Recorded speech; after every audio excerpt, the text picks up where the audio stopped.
Naha-te is a name that every serious karate student should know. It is one of the original martial arts of Okinawa, the small island where karate was born. The name itself gives us a clue about its origins. Naha was the name of the bustling capital city of the Ryukyu Kingdom, which we now know as Okinawa. Te simply means hand. So, Naha-te literally translates to Naha hand. This wasn't some fancy mystical name. It was a straightforward description of the fighting style that developed in and around this specific city. It was a practical art, born from the unique culture and needs of the people living in a busy international port town. The story of Naha-te is deeply connected to its location. Naha was not just any city. It was the commercial and cultural heart of Okinawa for centuries. Its port was a crossroads of trade, welcoming ships, goods, and people from all over Asia. This constant flow of different cultures, ideas, and technologies created a very special environment. It was a place where knowledge was exchanged as freely as silk or spices. The martial arts practiced here were not developed in isolation. Instead, they were shaped by the diverse influences that arrived on every trading ship, making Naha-te a true melting pot of fighting wisdom from across the continent. This style stood alongside two other major Okinawan martial arts systems of the time, Shuri-te and Tomari-te. Each was named after the town where it was primarily practiced. Shuri-te was associated with the aristocrats and nobles of Shuri Castle, the seat of the Ryukyuan government. Tomari-te was practiced in the nearby village of Tomari, which also had its own community of sailors and traders. While all three shared a common Okinawan root, Naha-te developed its own distinct flavor, influenced heavily by the practical, tough-minded merchants and sailors of its home city.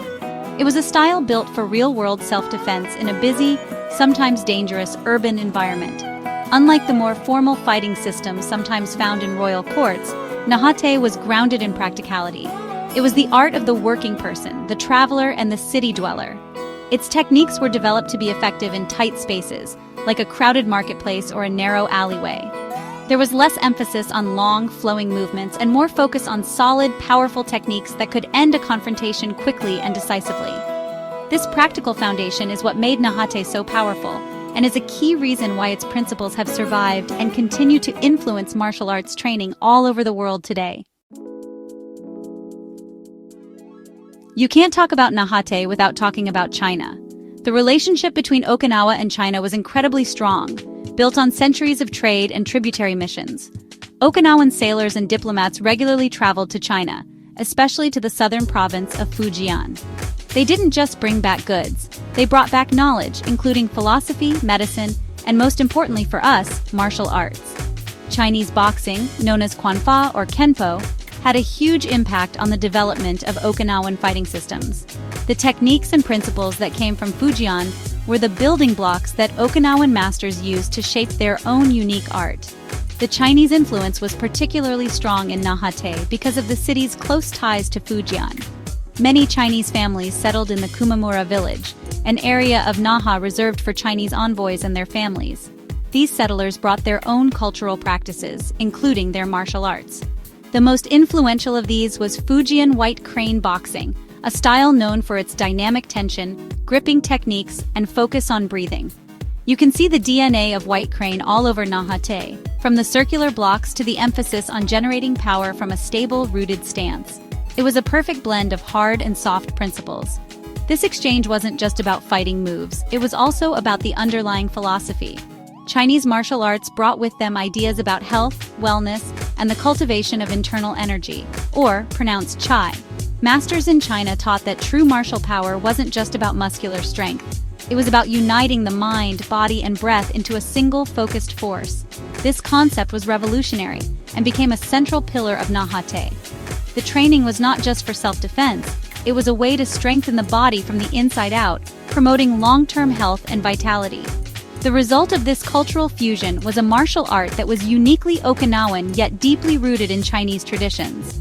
Naha-te masters took the powerful concepts from Fujian Kwanfa and adapted them to their own needs and physical attributes. They refined the techniques, making them more direct and practical for their own self-defense situations. This process of adaptation and innovation is what made Naha-te so special. It wasn't a simple copy of Chinese boxing. It was a new creation, forged in the heat of cultural exchange and perfected by generations of dedicated Okinawan masters. The core of Naha-te is its unique blend of hard and soft principles. This might sound confusing, but it's actually very simple. The hard part refers to its powerful, direct techniques, strong punches, deep stances, and tough body conditioning. Students would spend countless hours strengthening their bodies to both deliver and absorb powerful strikes. But the soft part is just as important. It involves circular, fluid movements, joint locks, and grappling techniques.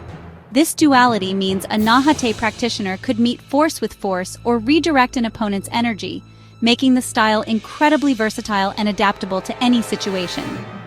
One of the most defining features of Naha-te is its emphasis on breathing. Proper breathing is not just for stamina, it's the engine that drives every technique.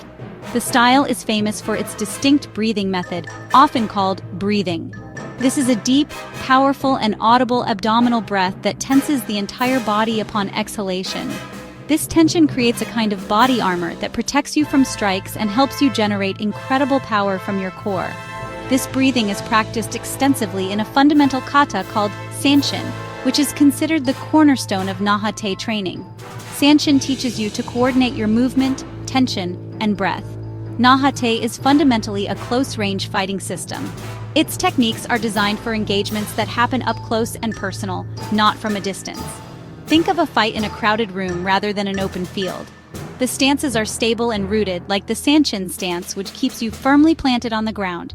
From this solid base, a practitioner uses short, explosive punches, low kicks, blocks, grabs, and joint manipulations. There's no wasted motion.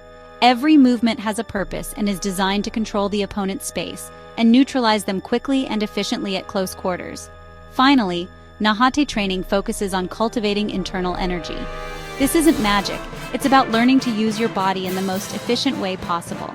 Through Sanchin kata and other exercises, students learn to connect their mind to their muscles and breath. This practice, known as in Japanese the equivalent of Chinese, builds internal strength. It teaches you to generate power not just from your arms and legs, but from your entire body working in harmony. This focus on internal development is what makes Naha-te more than just a set of fighting moves. It's a holistic discipline for developing a strong mind and a powerful body. No story about Naha-te is complete without talking about the legendary master Kanryo Higaonna. He is considered the father of the style as we know it today.